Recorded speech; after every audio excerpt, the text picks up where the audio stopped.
There is the fact that the work that the NHS does is extraordinary. The people who are working in the front line are under huge pressure and doing an amazing job. But I think it's a kind of line in the sand issue as well.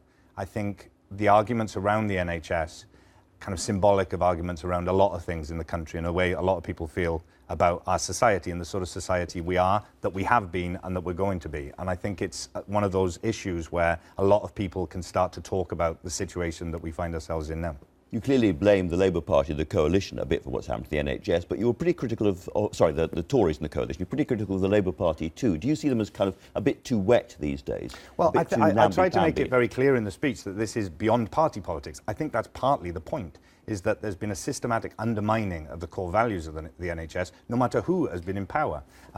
You know, it doesn't matter if you're loosening the screws on something or whether you're actually dismantling it yourself. The internal market being introduced by the Tories at the arse end of the Thatcher years was made even worse by when the Labour government coming in, and whether it's the coalition or not, it's still being torn apart from the inside.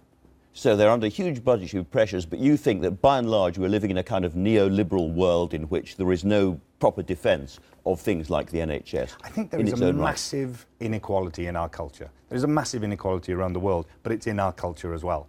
And I think watching party politics snipe against each other, trying to make points against each other all the time, misses the slightly bigger picture that we are starting to become a society that we can't be proud of. And I think we have to really take stock of that and make a stand about it. And when I talk about believing in something, you know, there's a danger to rhetoric, there's a danger to passion. Hitler was passionate, that's not the point. He believed in things. Yeah, yes. It's about the vision of what you're believing in, and also the fact that you put out there what you believe in, so there can be a debate, that people can actually have a dialogue. You can't argue with someone if they don't tell you what they actually believe in.